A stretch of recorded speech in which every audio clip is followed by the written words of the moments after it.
titulado este mensaje, 3 verdades para el ánimo de la iglesia. 3 verdades para el ánimo de la iglesia. Nosotros veníamos con Juan ya desde enero, y la vez pasada durante 2 domingos habíamos hecho un paréntesis y habíamos predicado otros pasajes, pero vamos a continuar hoy con Juan. Y llegamos a una parte en la carta de Juan donde Juan mismo hace un paréntesis de todos los tests, de todas las pruebas que él viene haciendo acerca de la realidad de la fe de los hermanos que están en la iglesia en Éfeso. Juan ha estado desanimándolo, digamos de esta manera, a los falsos cristianos. Él ha estado haciendo unas pruebas, mostrando realmente cuáles son las pautas que realmente reinan, o las marcas definitivas en la vida de un cristiano. Y él está desanimando a los falsos cristianos porque quizás aún hay algunos ahí dentro de la congregación a la que Juan les está escribiendo. Recordemos que había una división en la iglesia de Juan, y esto desanimó quizás a muchas personas. Cuando nosotros vemos como en una iglesia, cuando hay divisiones, las divisiones no solamente dividen la iglesia, sino que causan gran daño a las personas que están dentro de la iglesia, porque quizás muchas veces las personas que son nuestros hermanos más cercanos son quizás hermanos que a veces se van en esa división, o a veces tienen una diferencia grande y hacen que se vayan de la iglesia. Eso pasó en la iglesia de Juan. Muchos se fueron tras los gnósticos, y muchos de estos hermanos estaban muy tristes aún. Entonces Juan hace un paréntesis aquí para animar a estos verdaderos cristianos, que son receptores de la epístola. Juan entiende, hermanos, acá que los cristianos necesitan ser animados en su fe. Los falsos maestros habían salido, las personas estaban lastimadas, heridas, dolidas por la partida de estos falsos maestros. Han hecho mucho daño a la iglesia. Así que Juan les escribe a esos que habían quedado en la iglesia con el fin de animarles en su fe. Ahora, ustedes notan aquí, hermanos, con qué amor les escribe el apóstol Juan. Llama a estos hermanos hijitos. O sea, esto nos muestra a nosotros el corazón pastoral del apóstol Juan. Tenía un gran amor y un gran aprecio por estos hermanos que habían quedado ahí en la iglesia. Podemos notar aquí que Juan habla a 3 creyentes, o no vamos a decir 3 tipos, sino a creyentes que están en 3 etapas diferentes de su vida cristiana.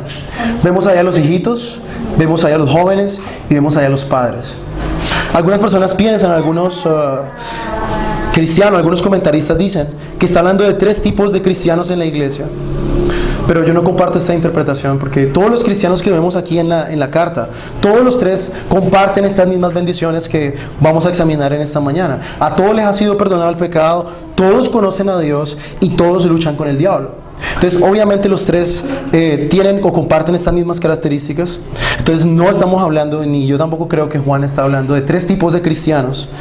Y también creo eso, porque los gnósticos hacían una diferencia entre los cristianos más espirituales, que tenían grandes revelaciones supuestamente de Dios, y los cristianos de a pie, que no tenían ninguna revelación, que no tenían experiencias sobrenaturales, espectaculares, sino eran cristianos normales.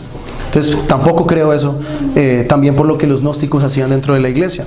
Entonces vemos nosotros aquí que todos estos cristianos han sido perdonados, todos conocen a Dios, y todos han vencido al maligno.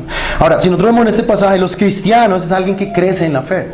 Si hay 3 etapas en la vida del cristiano, quiere decir que el cristiano es alguien que debe crecer en la fe y desarrolla su vida en etapas de crecimiento. Y les recuerdo una vez más, él habla de hijitos o niños en el griego original, jóvenes y padres o maduros también aparecen en el griego original. Y cada uno, vamos a ver esta mañana qué es lo que caracteriza a cada uno en su etapa de crecimiento. Vamos a ver qué es lo que cada uno de ellos, qué palabras tiene Juan para ellos, para animarles en su lucha, en esa lucha fuerte que han tenido contra la falsa doctrina, contra la división, contra las falsas profesiones de algunos de estos que se llaman a sí mismos cristianos. Es más, Juan nos dice acá cuál es el propósito por el cual, o uno de sus propósitos por el cual él escribe esta carta. Ustedes notan ahí que en el pasaje él dice, os he escrito, os escribo. Juan nos está dando a entender, o nos está mostrando cuál es el propósito por el cual él escribió esta carta. Y habíamos dicho al principio que una es para saber que ellos realmente si eran cristianos o no, pero vemos una segunda propósito en la carta, y es animar a los cristianos que habían quedado en la iglesia. Ahora, esto nos da a entender también, hermanos, que todos los cristianos necesitamos ánimo en nuestras vidas cristianas. Muchas veces nos desanimamos, muchas veces perdemos la fuerza de nuestra profesión. La lucha constante con el mundo, con el diablo, causa cansancio en los creyentes. Entonces todos necesitamos que Dios nos dé nuevas fuerzas. Entonces Juan le recuerda aquí a cada uno de estos tres cristianos unas verdades que ellos necesitan traer de vuelta a su mente para recibir ánimo. Entonces en esta mañana, hermanos, vamos a recordar tres verdades que Juan dice aquí que nos va a recobrar a nosotros el ánimo. Si hay hermanos aquí que están cansados por la lucha, que llevan muchos años de creyente y quizás a veces el tiempo les cansa, o a veces ellos dudan un poco en su fe, Juan les da aquí tres palabras de ánimo para ustedes, principalmente para estos hermanos, pero principalmente también para nosotros. Juan va a hablar aquí a los que son nuevos en la fe, a los que son niños en la fe, a los que son jóvenes en la fe y a los que son maduros en la fe. Los que ya tienen su vida, los que ya tienen mucha experiencia en su vida cristiana, los que han caminado con Dios por mucho tiempo.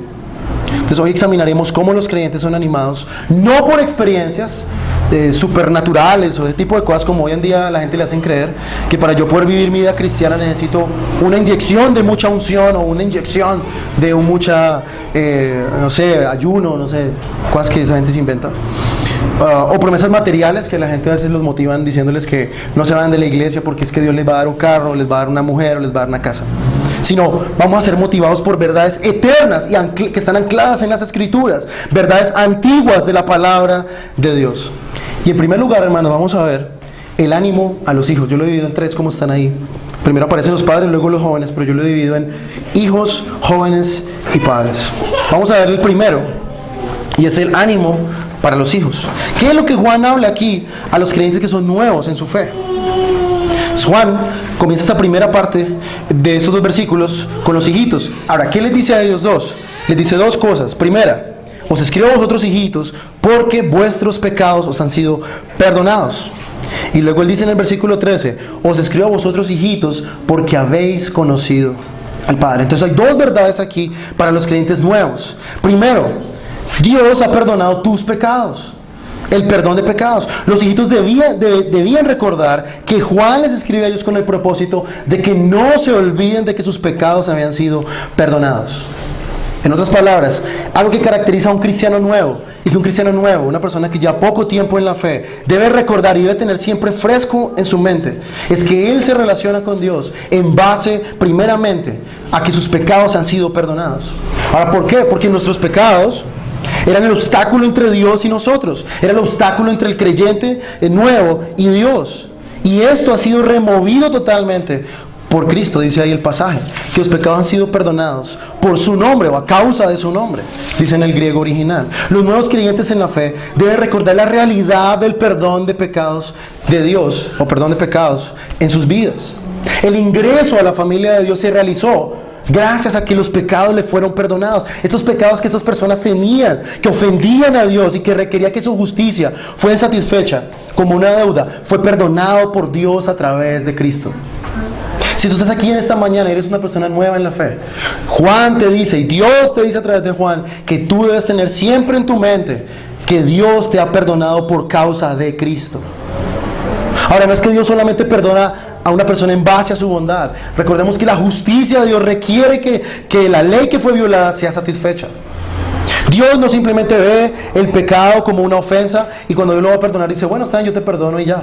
No, hay una ley de Dios que requiere que el pecador pague esta ofensa que ha hecho contra Dios. Esta persona debe pagar.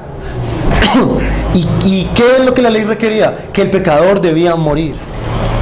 Entonces, no es solamente un perdón y ya, sino que alguien debía poner su vida en lugar de esta persona y rescatar al pecador de la ira de Dios. Entonces Cristo es el único que se puso en el lugar de los pecadores para recibir toda la ira de Dios sobre él. La ira santa de Dios por el pecado y contra el pecado y la justicia que clamaba ser satisfecha. Todo esto cayó sobre Cristo para lograr la salvación y el perdón de tus pecados si tú estás aquí y eres un creyente nuevo. Dice en el texto ahí que era en el nombre de Jesús.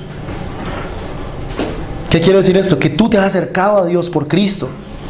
Y dice la Escritura que todo aquel que se acerque a Dios en Cristo puede tener plena certeza, como estos hermanos, de que ellos habían sido perdonados. Y lo repito una vez más, ¿por qué razón? Porque solo Dios toma en cuenta el sacrificio de Cristo en la cruz como suficiente para calmar su ira y para pagar la deuda que la ley demandaba y la santidad de Dios requería por el pecado. Esta verdad es lo que Juan quiere, tú hermano, que es nuevo aún en la fe. Es la que Dios quiere que tú tengas clara en tu mente y recuerdes. Esta verdad te dará ánimo para continuar esta carrera que hasta ahora empieza en tu vida cristiana. Todo aquel que se ampara en Cristo, el que llama, el que clama el nombre de Cristo, Dios vendrá a él, a esta persona. Dios vendrá y le dará perdón de pecados, únicamente si viene en el nombre de Cristo. Dios le oirá y le dará perdón de pecados. Entonces los cristianos nuevos en la fe, su primera experiencia espiritual será aquella de que sus pecados son perdonados en el nombre de Cristo. Si tú estás aquí y no has experimentado quizás aún el perdón de tus pecados, es porque quizás aún no eres un creyente. Pero si tú eres un nuevo creyente, has tenido la certeza de que tus pecados han sido perdonados, vas por buen camino. Entonces las buenas nuevas son, hermanos, que los pecados pueden ser perdonados. Medita en esto, cristiano nuevo. Medita que has ofendido al Dios Todopoderoso y que Él tiene derecho a enviarte al infierno por tu pecado. Pero aún así, al mismo tiempo, Dios decidió perdonarte. ¿Por qué? Porque Dios vio que la mayor necesidad tuya no es la de falta de bienes materiales. La mayor necesidad que tú tenías no era de salud, de alegría. La mayor necesidad que tú tenías en tu estado lamentable era el perdón de pecados. Tú necesitabas que Dios te perdonara tus pecados. Todo el resto de cosas en este mundo, mi querido cristiano nuevo, son temporales. Solo el perdón de Dios va más allá de este plano terrenal. El perdón de Dios es eterno. Cristo murió por tus pecados pasados, presentes y futuros. Y la Escritura nos muestra también que Jesús tiene el poder de perdonar pecados. Por eso Juan une estas dos verdades, la de perdón de pecados y el conocimiento de Dios, porque Jesús es Dios. Y Él tiene el poder para perdonar pecados. Si ustedes van a Marcos capítulo 2, hasta el versículo, Marcos 2, del 1 al 12, no lo vamos a leer por tiempo, pero la historia, usted lo puede leer en su casa, la historia cuando los fariseos cuestionaron la divinidad de Cristo. Cuando estos hombres estaban ahí y toda esta casa estaba llena de personas y estos hombres metieron a un hombre por arriba, abrieron un hueco en el techo y se metieron a este hombre paralítico por ahí, y Jesús perdonó los pecados de este hombre en la misma presencia de los fariseos que cuestionaban la divinidad de Cristo. Jesús demostró allí que Él es Dios igual al Padre y tiene la misma autoridad de perdonar pecados. En Lucas 7 del 36 al 50, Lucas nos muestra una historia similar donde Jesús perdona a una mujer adúltera que viene a la casa de Simón. Esta mujer viene a Cristo, clama delante de Cristo, llora delante de Cristo, y Él le perdona allí en este mismo lugar, demostrando que Él es Dios y que puede perdonar pecados de cualquier persona, aun de un paralítico como de una mujer adúltera. Todo tipo de persona puede acercarse a Cristo por perdón. Y dice la Escritura que todo aquel que se acerca a Él no le echa fuera. Ahora la pregunta es para el cristiano nuevo: ¿disfrutas del perdón de pecados? ¿Tienes certeza de que Dios te ha perdonado? ¿Puedes decir con seguridad de que Dios no es más tu enemigo y que ahora haces parte de los perdonados de Dios? Si es así, tú eres un cristiano que hasta ahora está empezando la carrera de la fe. Y esta verdad, hermano, será el ancla a la que tú tendrás que aferrarte en momentos de angustia, en momentos de duda, en momentos de aflicción. Recordar que Dios te ha perdonado, que ya no tienes más cuentas con la justicia divina de Dios, que es la única verdadera justicia que importa. Y el segundo aspecto aquí es el conocimiento de Dios. Juan le dice a estos cristianos nuevos, versículo 13: os escribo a vosotros, hijitos, porque habéis conocido al Padre. Ahora, al venir a Cristo, por medio de Él, estos nuevos creyentes tienen la certeza de que conocen a Dios. Si tú has venido a Cristo, querido hermano nuevo, tú tienes la certeza de que vas a empezar a conocer a Dios. Dice Juan aquí que conocen al Padre. Jesús es el único camino al Padre, y tiene mucha lógica entre estas dos verdades. Si Jesús nos perdona, entonces podemos conocer a Dios como un Dios perdonador. El pecado era lo que nos impedía a nosotros conocer a Dios. Estábamos cegados por nuestro pecado, estábamos a merced de Satanás y de su reino. Y ahora que somos perdonados, rescatados, redimidos por Cristo, tenemos toda libertad para empezar a conocer al Padre. Entonces vemos aquí, si usted nota en el pasaje, dice hijitos y luego habla de padre. Hay una relación ahora filial con Dios. Son hijitos, no solamente de Juan en el ámbito espiritual, sino son hijitos de Dios. El Padre ama a estos hijitos, a estos pequeñitos, a estos nuevos en la fe. Son muy preciados para Dios. Estos creyentes ahora conocen a Dios en una relación de pacto. Son los hijitos del Padre. Ahora lo conocen ya no más como un juez implacable, sino que le conocen ahora como un Padre amoroso.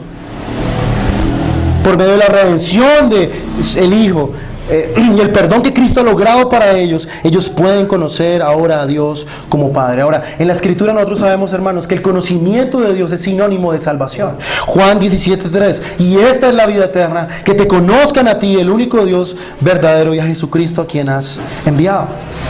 En otras palabras, Juan le está diciendo, tus pecados han sido perdonados y tienes vida eterna en Él. Conoces realmente a Dios. Entonces, la salvación, hermanos, depende de nuestro conocimiento de Dios. Nuestra comunión con Dios es la marca de que nosotros le conocemos y que queremos conocerle más. Entonces, podemos decir como conclusión de este primer punto, hermanos, que el perdón de pecados en el nombre de Jesús nos habilita para poder conocer a Dios el Padre. Nadie puede conocer a Dios sin que sus pecados hayan sido perdonados en Cristo. Es lo que Juan está diciendo ahí. Para ir al Padre debemos pasar primero por Cristo. Debemos ser limpiados por la sangre de Jesús para poder entrar en la presencia del Padre. Es lo que Juan está diciendo aquí. Los pecados han sido limpiados, perdonados eternamente, pasado, presente y futuro. Somos hijitos eternos de Dios gracias al sacrificio sustitutivo de Cristo. Recordemos ahí en Juan 14, del 7 al 10. Bueno, Felipe le pregunta a Jesús, tú dices que podemos ir al Padre, muéstranos el camino al Padre. Y Jesús dice, tanto tiempo estás conmigo y no sabéis cuál es el camino al Padre, no sabes quién es el Padre. Jesús y el Padre, dice ahí en Juan 14, ellos dos están unidos. Están unidos de tal manera que para poder conocer al Padre, debo pasar por el Hijo. Debo ser limpiado por Cristo, nos habilita para conocer al Padre. Jesús y el Padre son uno solo. Y no podemos saber quién es el Padre, sino por otro camino que no sea Cristo. Esta verdad, querido hermano nuevo, hermana nueva, es la que tú tienes que tener en tu mente y meditar. Tú conoces ahora a Dios gracias a Cristo y su sacrificio. Tienes la plena seguridad de que si tus pecados han sido perdonados, has conocido a Dios como un Padre amoroso, que puso a Cristo como sacrificio por tus pecados. No había otra manera, salvo que Jesús muriese. Ahora la pregunta es, ¿conoces a este Padre? ¿Eres tú uno de sus hijitos? ¿Cuál es la marca de que conocemos y que somos realmente hijos de Dios? Dice Juan Carlos Ryle que la única forma de saber que el verdadero pecado que ha sido perdonado es aquel pecado del cual nosotros nos hemos arrepentido. Dice este predicador. Si tú quieres saber qué pecado te ha sido perdonado, es aquel pecado que tú puedes abandonar, aquel de cual tú te puedes arrepentir. Si tú tienes un deseo continuo de conocer a Dios y te has arrepentido de tus pecados, sabiendo que ellos han sido perdonados por Dios a través de Cristo, sabes y tienes certeza de que tienes vida eterna. Nuestros pecados han sido perdonados y ahora podemos llamar a Dios Padre, como dice Romanos 8, 15 y 16. Pues no habéis recibido un espíritu de esclavitud para volver otra vez al temor, sino que habéis recibido un espíritu de adopción como hijos, por el cual clamamos, Abba Padre. El Espíritu mismo nos da testimonio a nuestro espíritu de que somos hijos de Dios. Entonces, hermanos nuevos que están caminando hasta ahora en la fe, debes tener certeza de que tú conoces a Dios ahora y que tus pecados han sido perdonados. Son las primeras palabras de ánimo. Vamos a entrar a la segunda palabra de ánimo a los creyentes. Y dentro de la iglesia, aparte de haber hijitos y haber creyentes nuevos, habían creyentes que ya Juan llama aquí jóvenes. Son aquellas personas que son jóvenes en la fe. Ahora, estos jóvenes fueron alguna vez hijitos. Todos tuvieron que haber sido hijitos en algún momento. Ellos ya pasaron esta etapa de entender la nueva relación iniciada por Dios con ellos. Ellos ya entienden a la perfección y viven en su vida el perdón de pecados y conocen a Dios, han empezado a conocer a Dios. Y ahora ellos, dice la escritura aquí, que hay algo de ellos que los caracteriza. Y mire lo que dice el apóstol Juan aquí. Dice, os escribo a vosotros, jóvenes, porque habéis vencido al maligno. Y luego dice en el versículo 14, os escribo a vosotros jóvenes porque sois fuertes y la palabra de Dios permanece en vosotros y habéis vencido al maligno. Hay algo aquí que caracteriza a los jóvenes en la fe, a estas personas que Dios ha salvado y que ellos ahora están caminando por algún tiempo más avanzado en la carrera de la fe. Y es que estas personas luchan contra el diablo. Dice Juan ahí, él habla, dice un comentarista que habla en una forma aoristo, no quiero hablar de muchas cosas en griego, pero es un tiempo en que el autor habla de algo del futuro, de algo que ya ocurrió en el pasado. Estos cristianos ya habían vencido al diablo, pero a pesar de que ya habían vencido al diablo y que Cristo mejor lo había vencido en la cruz, ellos debían seguir batallando. Ellos están peleando con un enemigo que tiene una herida de muerte. Entonces estos jóvenes tienen una característica, ellos luchan contra el diablo. En su etapa de madurez cristiana, ellos han vencido a Satanás. Ellos han vencido al diablo. Y les he dado razones. Primero, ellos son fuertes. Y segundo, conocen al Padre. Son fuertes y conocen la palabra de Dios. La palabra de Dios mora en ellos. Entonces Juan les quiere recordar a ellos en esta lucha que a medida que ellos van avanzando, Satanás va luchando más y más y más con ellos. Comienza la lucha para los cristianos. Convertirse en cristiano, mis queridos hermanos, no es como la gente piensa hoy en día. Que volverse cristiano es vida color de rosa. Se arreglaron los problemas, el matrimonio se arregló y todo se hace fácil. Por el contrario, mi hermano, cuando tú te vuelves cristiano es donde realmente la vida se comienza a poner difícil. La vida comienza a ponerse dura. ¿Por qué? Porque tú te ganas un enemigo. Te ganaste un enemigo cuando tú viniste a Cristo. Satanás, que era tu aliado cuando eras una persona inconversa, ahora se convirtió en tu enemigo. Tú desertaste de las filas del reino de Satanás para venir a un mejor reino, que es el reino de Cristo. Y automáticamente te ganaste todo el odio de Satanás. Porque Satanás, dice la Escritura, odia a Dios. Y él odia a su iglesia. Él odia todo lo que tiene que ver con la santidad de Dios. Entonces los jóvenes en la fe, Dios les ha dotado con una fuerza espiritual para luchar. Entonces, hermanos, la vida cristiana del joven en la fe es una lucha constante contra el mundo, contra la carne y contra Satanás.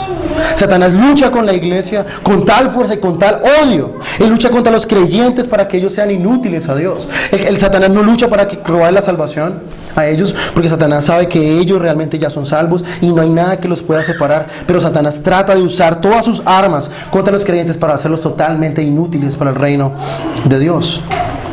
Entonces hemos sido perdonados, hemos sido santificados, pero aún así debemos seguir luchando contra este enemigo. Dice Pedro que es el enemigo de nuestra alma, es el que lucha con nosotros. Pero recordemos siempre, hermanos, él es un enemigo herido de muerte. Como dice Pablo en 2 Corintios 10:11.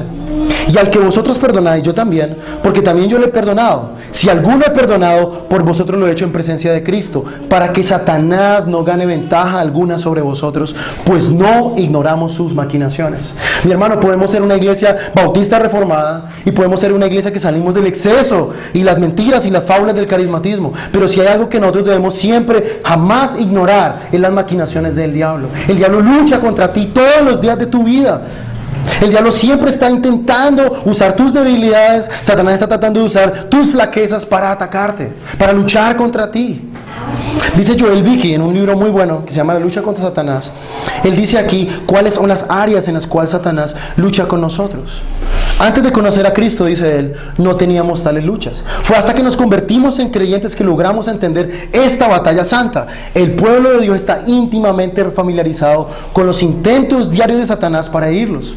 Como hijo de Dios, usted es herido especialmente cuando, y él dice aquí algunos puntos que voy a leer, los puntos en donde debemos prestar atención, donde Satanás lucha con nosotros y pelea y hace la guerra. Primero, Satanás coloca pensamientos blasfemos en su mente. Y después susurra que no puede ser hijo de Dios si tiene tales pensamientos. Satanás hace que nosotros blasfememos contra Dios. Él pone esos pensamientos en nuestra mente. Y después de que pecamos, nos hace sentir inmundos. Él nos arrastra hasta el pecado y luego nos señala con el dedo acusador. Así trabaja el diablo. Segundo, Satanás lo lleva a cuestionar la verdad de las promesas de Dios y la misericordia del Dios que nunca lo ha tratado mal a usted. Satanás lo pone a usted a dudar acerca de si Dios es tan bueno. Ustedes recuerdan a Job, la historia de Job, cuando Satanás le dice a Dios que Job adora realmente a Dios por todo lo que Dios le ha dado a Job, que le quita las cosas y se va a dar cuenta que va a comenzar a blasfemar. Entonces Satanás, hermano, a usted, que es un joven en la fe, lo va a llevar a tal punto que usted cuestione las promesas de Dios y que usted empiece a dudar si Dios es bueno con usted y de su misericordia. Tercero, Satanás busca persuadirlo de que usted no tiene parte en la salvación, dado que usted apenas ha comenzado en el Señor, pero que Dios no ha comenzado con usted. Satanás va a tratar de que usted no vea en usted el fruto y la obra que Dios está haciendo en su alma. Satanás va a tratar de que usted se sienta inmundo, se sienta sucio y se sienta que hasta usted no es salvo, que usted no pueda ver realmente la obra de Dios en usted. Cuarto, Satanás discute con usted argumentando que ningún hijo de Dios sería como usted, tan débil en la fe, tan corrupto, tan duro y falto de oración, tan estúpido y vano. Satanás va a tratar de usar las debilidades para empezar a acusarle y hacerle sentir mal. Satanás va a comenzar a hacer en usted que usted se sienta, vea sus debilidades, vea sus errores y usted comience a darle la razón a él. Si yo soy tan débil, si yo casi no oro, si yo casi no quiero ir a la iglesia, no, soy una persona tan inmunda. Si usted comienza a pensar así, está jugando el mismo juego que Satanás. Quinto, Satanás se presenta como acusador, llevándolo a la desesperación o en la forma de un ángel de luz, guiándolo a la presunción. Satanás trabaja de estas dos maneras. Por un lado, él hace que usted sienta como Judas. Antes de él ahorcarse, ustedes se dan cuenta, yo escuchaba a un puritano hace poco, decía que Judas se arrepintió mucho mejor que cualquier cristiano. Pero hubo un problema con Judas, y es que él, en vez de ver realmente a Dios como amoroso, Judas se dejó llevar totalmente por la desesperación y él se ahorcó. Y eso es justamente a donde Satanás quiere llevar a algunos cristianos cuando pecan, llevarlos a la desesperación. O cuando los cristianos tienen una vida más o menos caminando en el Señor, ellos tratan de crear en él presunción, orgullo, arrogancia, para que ellos no vean sus pecados. Sexto, Satanás le presenta el lado agradable del mundo, tratando de hacerlo regresar a las costumbres, amistades y vanidades mundanas. Satanás va a tratar siempre de tentarle a usted para volver al mundo, arrastrarlo de vuelta para que usted siga y continúe otra vez con las cosas que usted hacía antes, con el vocabulario que usted antes usaba, con la forma de pensar que usted tenía antes, con los amigos que no son creyentes que los que usted andaba antes. Satanás va a tratar de traerlos a estas personas inconversas que están bajo su poder y usarlas para que usted se devuelva en la fe. Y último, Satanás lo presionará para que sea indulgente con los deseos de la carne, los deseos de los ojos y la vanagloria de la vida. Satanás va a querer que usted deje de orar, que usted le dé pie a los deseos de la carne, de que usted le dé pie a los deseos de los ojos y que usted empiece a darle pie a la vanagloria de la vida. Sé que esto no es una lista total y completa, pero este hermano nos dice cosas que son verdad en la vida del cristiano. Vivimos en una lucha constante, hermanos. Satanás no es un ser pasivo. Satanás siempre anda buscando cómo atacarnos. Dice la Escritura que él anda como león rugiente, buscando a quién devorar. Pero hermanos, démonos cuenta siempre también de esto. La victoria es segura, pero la batalla no ha terminado. Tú tienes un enemigo y este enemigo es real. Pero como dice Joel Vicky en este mismo libro, Satanás es poderoso, pero no es todopoderoso. Él es un ángel caído, no es un Dios caído. Es decir, Satanás tiene un poder limitado, restringido por Dios. Ya él está vencido, la victoria está segura, pero debemos seguir luchando. Jesús le venció, pero Satanás sigue aún tentándonos. Él sigue aún poniendo dudas en nuestro corazón para que nosotros no creamos realmente que somos salvos. Él en algunos usará el pecado para desesperarnos, para que abandonemos a Dios. La pregunta es, mi hermano, ¿cómo estás luchando contra Satanás? ¿Estás ignorando a Satanás en tu vida diaria? Ahora no estamos hablando de ir a ese extremo morboso de algunas personas o falsos maestros, no. Estamos hablando de lo que la Biblia nos dice a nosotros, de qué es Satanás y qué es lo que él hace. Ahora, Satanás no te ataca el domingo para que tú no vengas a la iglesia solamente. Satanás te ataca de lunes a sábado. Nadie decide dejar de venir a la iglesia un domingo. La gente cae entre lunes y sábado. Nadie deja de orar un domingo, hermanos. Las personas dejan de orar de lunes a sábado. Ahora, Dios tiene paciencia y amor con los niños en la fe. Dios ama a los niñitos en la fe, pero Él espera que nosotros crezcamos, que nuestro conocimiento aumente y que nuestro amor por Cristo sea cada vez más fuerte. Que nosotros luchemos con Satanás, que no ignoremos sus maquinaciones, como dice Pablo. Ahora, ¿saben también cuál es el interés máximo de Satanás, mi hermano? Que usted no crezca en la fe, que usted se quede estancado, que usted no haga nada para Dios, que usted se quede todavía con las mismas tonterías y las mismas cosas de un niño en la fe. Ahora, ¿qué pasaría si yo le hiciera una pregunta a usted y usted me contestara como un niño? Ahora, eso sería normal si usted fuera un niño de 2 años, pero usted tiene 25 años y yo le hago una pregunta y usted me contesta como un niño, ¿yo qué podría pensar de usted? Entonces, obviamente debemos responder como un adulto a lo que se nos pregunta. Entonces, Satanás no quiere que tú madures en la fe. Quiere que nos quedemos como niños, que no podemos servir a Dios. Quiere que nos estanquemos, que caigamos. Usted ve, por ejemplo, un niño de 2 años. Él en la casa no puede hacer muchas cosas. Yo a un niño de 2 años no lo puedo poner a trapear, no lo puedo poner a barrer, menos que lo puedo poner a lavar la loza, no puede. Así es Satanás. Él sabe que un bebé en la fe no es útil en el reino de Dios. Él quiere es que el creyente se quede ahí, en esa etapa y que jamás crezca. Un niño de 2 años no puede ayudar en la casa. Es más, él recibe más cuidados de lo que él es útil. Un niño pequeño hay que bañarlo, hay que vestirlo, hay que alimentarlo. Y muchas veces con los creyentes es así. Ahora la pregunta es, ¿quieres quedarte como un niño en la fe o quieres madurar? ¿Quieres seguir en las mismas luchas una y otra vez, en los mismos pecados una y otra vez, en los mismos problemas una y otra vez? Y no avanzas, quizás no estás creciendo, mi hermano. Examínate cómo estás luchando contra Satanás. ¿Cómo estás creciendo? No te engañes. ¿Cuál es tu anhelo en tu vida espiritual? ¿Tienes metas en tu vida espiritual?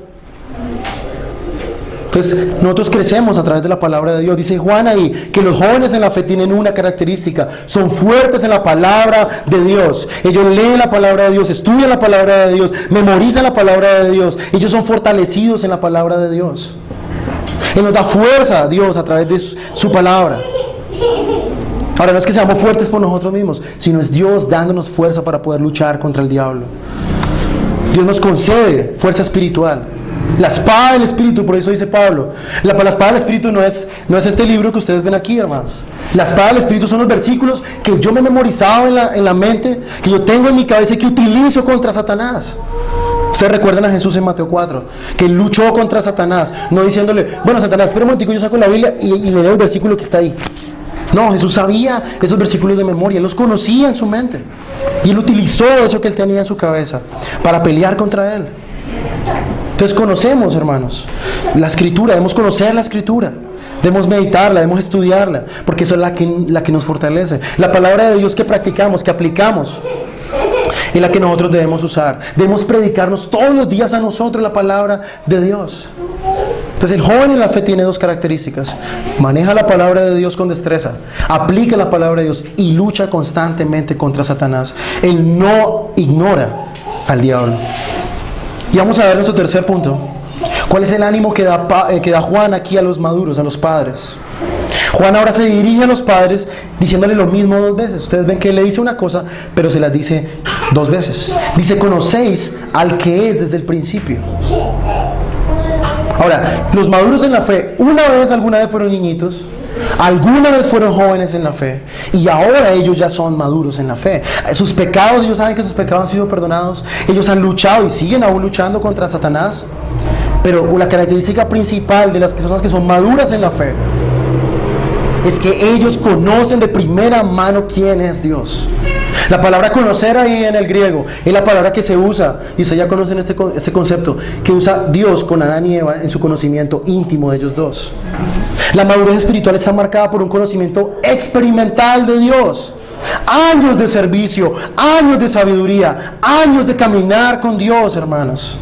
Los maduros en la fe son aquellos que tienen un conocimiento de la verdad y llevan años aplicando estas verdades en su vida. No es que son dominadores de la teología, hermanos. No es que saben toda la teología de Grudem de memoria. No, son porque ellos conocen a Dios de primera mano. Ellos pasan tiempo con Dios. Ellos tienen comunión con Dios. Han experimentado las batallas con Dios. Han luchado con Dios. Han ganado la batalla. Han experimentado la gracia de Dios por años. Han luchado por la verdad. Han amado la iglesia local. Esos son los verdaderos maduros en la fe. Ahora, los hijitos y los jóvenes pueden aprender mucho de estos maduros en la fe. Son aquellos robles plantados firmemente en la casa de Dios. Ahora, no porque saben mucha teología, porque la saben de memoria, sino porque ellos llevan una vida cristiana de experiencia, hermano, algo que no se puede comprar, algo que no se puede aprender en un seminario, algo que no se puede aprender estudiando. Tiene que ser la experiencia todos los días con Dios. Los maduros en la fe han vivido por fe, han caminado por fe, llevan años luchando contra Satanás. Ellos conocen el fragor de la lucha contra Satanás y pueden aconsejar mejor a los niños y a los jóvenes en la fe. Los jóvenes, como vimos en el texto, conocen muchas verdades de la palabra de Dios, pero muchas de esas verdades ellos no las han experimentado aún en su vida. Conocen mucha teoría, pero el padre en la fe conoce la práctica. Ellos tienen la misma cantidad de conocimiento que el joven, pero ellos ya lo han aplicado. Es como, por ejemplo, un papá y un hijo. El hijo sabe muchas cosas, pero el padre lo sabe por experiencia. Y los que son papás aquí lo entienden mejor que yo, porque le han hablado a su hijo de su propia experiencia. Le dicen a su hijo, no hagan esto, no quiero que tú hagas esto. Y el hijo dice, bueno, ¿por qué? No, porque quizás tú no lo entiendes todavía, pero yo sí lo entiendo y tengo la experiencia. Entonces, hermanos, no hay niveles de cristianos como los gnósticos decían. Todos somos hijos de Dios, pero hay diferentes etapas de crecimiento.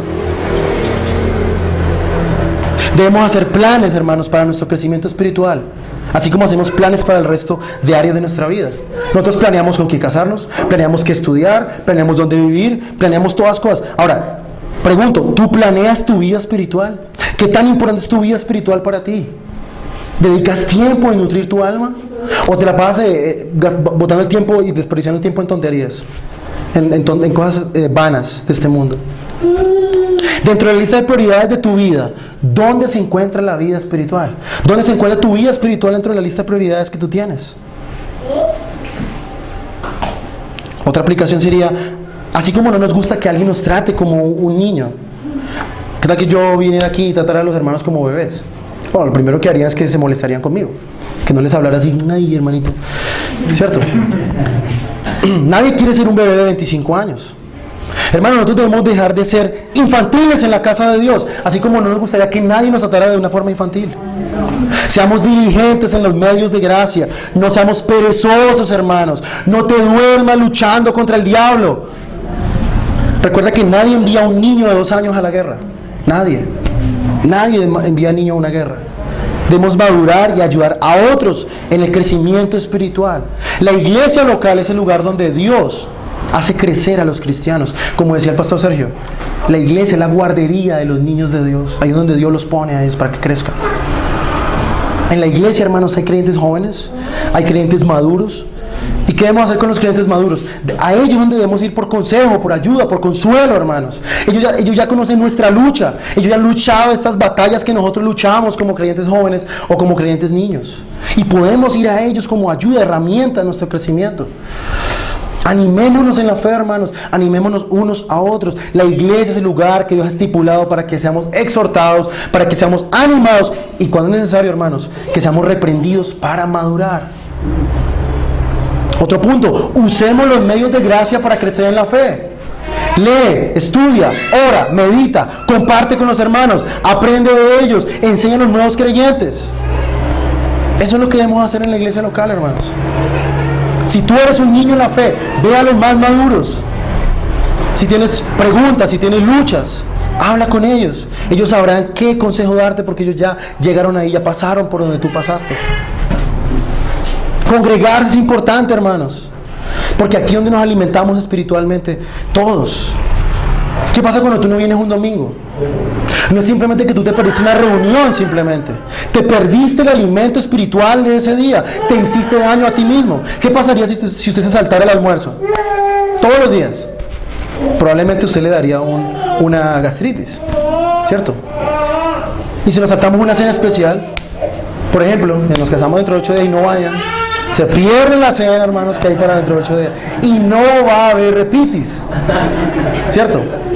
Así es cuando no venimos un domingo a la iglesia, hermanos. Nos da gastritis espiritual. No venimos a comer, hermanos. No venimos a tener comunión con los hermanos. Nuestra alma le da gastritis espiritual. Dice la Escritura, mejor es un día en tus atrios que miles fuera de ellos. ¿Qué escoges, hermano? ¿Y qué es más importante para ti? Si tú vas a crecer, involúcrate con los hermanos de la iglesia local. Nadie crece solo como un llanero solitario, hermanos. Debemos usar los medios que Dios nos ha dado. Es la manera que Dios mismo ha estipulado para que recibamos gracias. Y para concluir, hermanos, Dios está interesado en tu crecimiento espiritual. Por eso Dios inspiró a Juan a escribir estas palabras que nosotros tenemos aquí. Dios animó a estos creyentes para que ellos crecieran en la fe. Si tú eres un cristiano y tú estás aquí, la voluntad de Dios para ti, hermano y hermana, es que tú madures, que crezcas, que llegues a ser un padre en la fe, útil al Señor. Hermano, Dios aún utilizará a Satanás para este propósito. Aún el diablo será un instrumento en las manos de Dios para que tú crezcas y madures. Dios usará las aflicciones. Dios usará a otros hermanos maduros en la fe para que tú puedas crecer. Hermano, ¿en cuál etapa de estas tres que vimos estás? ¿Eres un niño en la fe? ¿Eres un joven en la fe? ¿O eres un padre en la fe? ¿Te portas como un niño en la fe? ¿Aún todavía eres inútil a la causa del Señor? ¿Todavía te tienen que cargar, te tienen que alimentar? O quizás eres un joven en la fe, luchas contra Satanás y no ignoras sus maquinaciones como un joven en la fe. O quizás eres un maduro en la fe. Tú debes animar, debes ayudar, debes exhortar, debes buscar edificar la iglesia local. Quizás no siendo un predicador, pero sí sirviendo donde Dios te ha puesto. Ahora, si tú estás aquí en esta mañana, estás sin Cristo, dice la primera parte del texto que Él perdona pecados. Él puso a Cristo como sacrificio para que cualquiera que venga a Él no se pierda, sino que tenga vida eterna. No hay otra manera en la cual puedas relacionarte con Dios fuera de Cristo. No hay otra forma en la que Dios te perdone pecados si estás aquí esta mañana sin Cristo. Debes ir a Cristo para ir al Padre. Ven a Cristo en esta mañana y tus pecados serán perdonados. Podrás conocer verdaderamente a Dios. Ven en arrepentimiento y fe y Dios te recibirá a ti como uno de sus hijos. Vamos a orar.